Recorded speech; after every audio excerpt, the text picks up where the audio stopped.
Hi friends, அனைவருக்கும் வணக்கம். Welcome to pyramid natural world. இன்றைக்கி நான் ஒரு சூப்பரான கதையை சொல்ல போகிறேன்.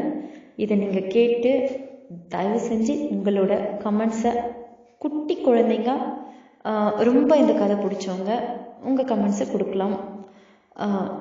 நான் சொல்கிற கதை இன்றைக்கி ட்ரெண்டுக்கு ரொம்ப ரொம்ப முக்கியமான ஒரு கதையோட டைட்டில் பார்த்திங்கன்னா பொறாமை கொடிது. இந்த கதையை கிருபானந்த வாரியார் சுவாமிகள் ஒரு புத்தகத்தில் ரொம்ப அழகாக சொல்லியிருக்காரு. அவரோட இந்த மாதிரி மகான்களோட கதைகள் கேட்டாலே அவ்வளோ நல்ல நம்ம லைஃப்பில் சேஞ்சஸ் கண்டிப்பாக வந்துடும். ஓகே, கதைக்குள்ளே போகலாம். ஒரு ஊரில் ஆஸ் யூஷுவல் ஒரு ராஜா இருந்தார். அந்த ராஜா பார்த்திங்கன்னா இவர் ரொம்ப அறிவாளியான ராஜாலாம் கிடையாது. யார் என்ன சொன்னாலும் நம்புவார். ரொம்ப வெகுளியான ஒரு ராஜா. அந்த ராஜா யாருன்னா ரொம்ப அவரை புகழ்ந்து பாட்டு பாடினாலோ ஏதாச்சும் சொன்னாலோ உடனே நகைகள், பணம், இந்த மாதிரி ஏதாச்சும் ஒன்று கொடுப்பாரு ராஜா. இப்படி இருக்கும்போது ராஜாவுக்கு அவர்கிட்ட வேலை செய்கிறவங்கள ஒரு செலவுக்காரனை ரொம்ப பிடிக்கும். ஏன்னா அந்த துணி துவைக்கிறவர் பார்த்திங்கன்னா ஒரு அரண்மனையில் துணி துவைக்கிற அவர் தான் செலவுக்காரன்னு சொல்லிகிட்ருக்கேன். குழந்தைங்களுக்காக நான் இதை சொல்கிறேன். அவர் பார்த்திங்கன்னா ரொம்ப உண்மையான ஒரு ராஜா கிட்ட ரொம்ப பொருளுக்கெல்லாம் ஆசைப்பட மாட்டார். அதே மாதிரி ராஜா ரொம்ப கம்பல் பண்ணி கொடுத்தா தான் வாங்கிப்பார். ராஜாவோட உண்மையான அன்பை, உண்மையான மனசில் இடத்த பிடிச்சவர் அந்த செலவுக்காரர். இப்படி இருக்கும்போது இந்த செலவுக்காரர் ராஜா கிட்ட க்ளோஸாக இருக்கிறத பார்க்கும்போது ஒரு சிலருக்கு பொறாமை வந்துச்சு. அதில் ரொம்ப பொறாமை இருக்கிறவனா பார்த்திங்கன்னா ஒரு குயவன், மண்பானை செய்கிறவர். அவருக்கு ராஜா கிட்ட இவர் நெருங்கி பழகிறது, நல்லா அன்பாக இருக்கிறதெல்லாம் பார்க்கும்போது இதை எப்படியாச்சும் பிரேக் பண்ணணும், இவங்க ஃப்ரெண்ட்ஷிப்பை எப்படியாச்சும் கட் பண்ணணும் அப்படின்னு ஒரு குறிக்கோளாக இருந்தார் அந்த குயவன். அப்புறம் யோசிச்சார், இந்த ராஜா தான் என்ன சொன்னாலும் கேட்குறாரே, அதனால இவர் ஈஸியாக ஏமாத்தலாமேன்ட்டு உட்காந்து மாஸ்டர் பிளான் போடுறாரு வீட்டில். அதுக்கப்புறம் என்ன பண்ணுறாரு, ராஜாவை மறுநாள் பார்க்குறாரு. எப்பயும் சொல்கிற மாதிரி நல்லா அன்பான வார்த்தைலாம் சொல்லிட்டு கொஞ்சம் ஜுவல்ஸ் எல்லாம் வாங்கிட்டு, ராஜா எல்லாம் ஓகே ராஜா, உங்ககிட்ட எல்லாமே கரெக்டாக இருக்குது. உங்களை மாதிரி ஒரு நல்ல ராஜா இதுக்கு முன்னாடி பிறந்திருக்க மாட்டாங்க, இதுக்கப்புறம் பிறக்க போகிறதும் கிடையாது. உங்களை மாதிரி ஒரு பெஸ்ட் ராஜா உலகத்தில் எங்கேயுமே இல்லை. ஆனால் இந்திரனுக்கு நிகரான ஒரு விஷயம் மட்டும் உங்ககிட்ட மிஸ் ஆகுது அப்படின்னு சொல்லிடுறாங்க. உடனே ராஜா ஃபேஸ் சின்னதாக ஆயிடுது. என்ன சொல்ல வர, இந்திரனுக்கு நிகராக இல்லையா? அப்படின்னா என்ன சொல்ல வர, என்கிட்ட என்ன குறைவாக இருக்குது? என்ன ராஜா, எல்லாமே கரெக்டாக இருக்குது, ஆனால் நான் சொல்கிற அந்த ஒன்று மட்டும் நீங்கள் ஈக்குவல் பண்ணிட்டீங்கன்னா அசல் இந்திரன் தான். நீங்கள் கொடுக்கறதுல சரி, அள்ளி வழங்குறதுல எல்லாத்துலேயுமே சரி, நீங்கள் இந்திரனுக்கு நிகரான ஒரு ஆன்மான்னு நான் சொல்லிடுவேன். அந்த அளவு உங்கள் கையில் நிறைய நல்ல விஷயம் இருக்குன்னு. உடனே ராஜா, எனக்கு சொல்லு, அதை என்ன பண்ணணும் மட்டும் நான் சொல்லு, இந்திரனுக்கு நிகர்னா. அது ஒன்றும் இல்லை ராஜா, உங்ககிட்ட ஒரு யானை இருக்குல்ல, அந்த யானை என்ன கலரில் இருக்கு, கருப்பு கலரில் இருக்குல்ல. இந்திரன்கிட்ட இருக்கிற யானை வெள்ளை கலரில் இருக்குல்ல. ஸோ உங்கள் யானையும் வெள்ளை கலரில் மாறணும் இல்லை ராஜா.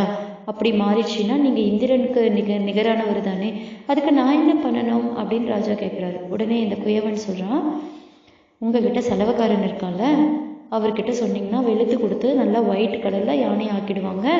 அப்புறம் என்ன, நீங்களும் இந்திரன் வச்சுட்ருக்கிற மாதிரி ஒரு ஒயிட் யானையை வச்சுக்க போகிறீங்க அப்படின்னு சொல்கிறாங்க. உடனே இது நல்ல யோசனையாக இருக்கேன்னு ராஜா என்ன பண்ணுறாரு, மறுநாளே அந்த செலவுக்காரரை கூப்பிட்டு அந்த இடத்துல ஒரு ராஜாவாக மாறிடுறாரு. நல்லா பழகினவர், அவருக்கு ஒரு இந்திரனோட ஈக்குவலண்ட பொசிஷன் வேணும்னு என்ன பண்ணுறாரு, ராஜாவை நல்லா பயங்கரமாக கமெண்ட் கொடுக்குறாரு. எப்படின்னா, இங்கே பாரு, என்கிட்ட இருக்கிற யானை நல்லா ஒயிட் கலரில் இந்திரன் கிட்ட இருக்கிற மாதிரி மாறணும். நீ என்ன பண்ணுவேன்னு எனக்கு தெரியாது, உனக்கு 8 days டைம் தரேன். அந்த 8 daysக்குள்ளே என்னோட யானையை நல்லா நீ உன்னோட துணிகளை வெளுக்கும்போது எப்படி ஒயிட்டாக கலராக மாதிரி அந்த மாதிரி என்னோட யானையை கூட நல்லா வெளுத்து அழகாக ஒயிட் கலரில் என் கையில கொடுத்துரு அப்படின்னு ராஜா சொல்கிறாரு. உடனே இவருக்கு ஒன்றுமே புரியல. செலவுக்காரருக்கு ரொம்ப கஷ்டமாயிடுது. ராஜாவுக்கு என்ன ஆச்சு அப்படின்னு. அப்புறம் ராஜா இன்னொரு கண்டிஷன் போடுறாரு, நீ இதை இந்த மாதிரி பண்ணி எடுத்துகிட்டு வரலன்னா உன்னோட தலை துண்டிக்கப்படும், உன் தலையை கட் பண்ணிடுவேன் அப்படின்னு சொல்கிறாரு. உடனே இவர் ரொம்ப மன கஷ்டத்தோட ரொம்ப ஃபீல் பண்ணுறாரு. ராஜாவுக்கு என்னாச்சு, நல்ல நட்பே போன மாதிரி இருக்கே, நல்லா பேசிகிட்டு இருந்தார், ராஜாவுக்கு என்னாச்சுன்னு வருத்தப்பட்டுட்டே கீழே குனிஞ்சிட்டே வரும்போது, வெளியில் வரும்போது என்ன சடனாக அவர் திரும்பி பார்க்கும்போது அவங்களோட அந்த குயவன் அங்கே நின்றுட்டு நல்லா ஒரு மாதிரி காழ்ப்புணர்ச்சியாக சிரிக்கிறான். அதை பார்த்துடுறாரு இவர். ஓ, இவனோட வேலை தானா இது அப்படின்னு ரொம்ப கூலாக போகிறாரு. தெரிஞ்சிச்சு அது யாரோட வேலைன்னு தெரிஞ்சிச்சு. அதுக்கு முன்னாடி குழம்பிட்டு இருந்தார். சலவைக்காரர் ரொம்ப அறிவாளி. அவன் வீட்டுக்கு போயிட்டு என்ன பண்ணுறாரு, 7 days ரொம்ப என்ஜாய் பண்ணுறாரு. ரொம்பலாம் ஃபீல் பண்ணலை. அரண்மனைக்குள்ளே ஃபஸ்ட்டு ஷாக் ஆனதோட சரி, இதுக்கு காரணம் யாருன்னு தெரிஞ்ச பிறகு நார்மல் ஆகிடுறாரு. அதுக்கப்புறம் வீட்டில் கூலாக 7 days இருக்கார். 8th day வந்துடுச்சு. உடனே குயவன் வந்து ராஜா கிட்ட, ராஜா நீங்கள் கொடுத்த டைம் முடிஞ்சிச்சு அப்படின்னு. எதுக்கு டைம் கொடுத்தேன்? என்ன ராஜா, யானையை வெளுத்து எடுத்துகிட்டு வர சொல்லி கொடுத்தமிச்சிங்க, மறந்துட்டீங்களா? ஆமாம் இல்லை அப்படின்னு சொல்லிட்டு உடனே வந்து சலவைக்காரனை கூப்பிட்டு, என்ன ஆச்சு, நான் உனக்கு எவ்வளோ பெரிய வேலை கொடுத்தேன், எங்கே நீ ஈஸியாக பண்ணிகிட்ருப்பிய இந்நேரம்.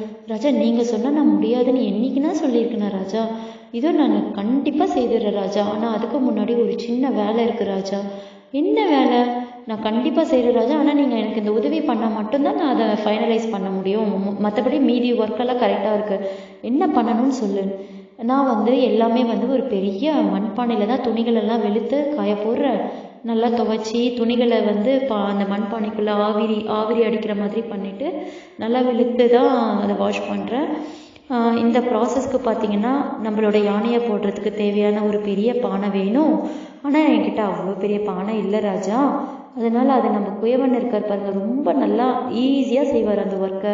அவர்கிட்ட அந்த ஒர்க்கை கொடுங்க, அவர் மண்பானை ரெடி பண்ண அடுத்த செகண்டே உங்ககிட்ட யானையை வெளுத்து கொடுத்துட்றேன் அப்படின்னு சொன்ன உடனே குயவனுக்கு வேத்து ஒன்றுமே முடியல. பயம் வந்துடுச்சு ஃபுல்லாக. ஐயோ சரியாக மாட்டினமே, இவன் இப்படி மாட்டி விட்டுட்டானே அப்படின்னு. உடனே ராஜா அதே மாதிரி அவர்கிட்ட எப்படி பேசினாரோ அதே மாதிரி மாடுலேஷனில் சொல்கிறாரு. என்னென்ன, இங்கே பாருங்கள், உங்களுக்கும் 1 week டைம் தான். 1 weekக்குள்ளே நீங்கள் அதுக்கு தகுந்த மாதிரி அந்த யானைக்கு தகுந்த மாதிரி பானையை செய்யலைன்னா உங்களோட தலையும் துண்டிக்கப்படும் அப்படின்னு சொல்கிறாரு. உடனே என்ன ஆகுது, குயவனுக்கு பயம் வந்துடுது. அப்படியே கண்ணெல்லாம் கலங்கிடுது. இருந்தாலும் ராஜா வச்சே, ஓகே ராஜா நீங்கள் சொல்கிற மாதிரி பண்ணிடுற அப்படின்னு சொல்லிட்டு குயவன் ரொம்ப டல்லாக அரண்மனையை விட்டு வெளியே வராரு. அப்புறம் இவர் சொல்லிட்டு சலவைக்காரன் வீட்டுக்கு போயிடுறாரு. அதுக்கப்புறம் இவர் பின்னாடியே ஓடுறாரு. நண்பா நில்லுப்பா, ஏன்பா இந்த மாதிரி பண்ண அப்படின்னு போய் அந்த துணி துவைக்கிற செலவுக்காரங்கிட்ட போய் மன்னிப்பு கேட்குறாரு. ஏன் இந்த மாதிரி பண்ணேன் இங்கே. உடனே அவர் சொல்கிறாரு குயவன்கிட்ட, இங்கே பாரு, நீயும் தொழிலாளி நானும் தொழிலாளி, நம்ம எல்லோரும் ஒத்துமையாக இருந்தால் தான் இந்த நாட்டையும் பார்க்க முடியும், ராஜாவையும் நல்லா சந்தோஷமாக பார்த்துக்க முடியும். உனக்கு நான் என்ன குறை வச்சேன்? நான் எல்லார்கிட்ட பழகிற மாதிரி நல்ல ஃப்ரெண்டாக தானே பழகினேன்.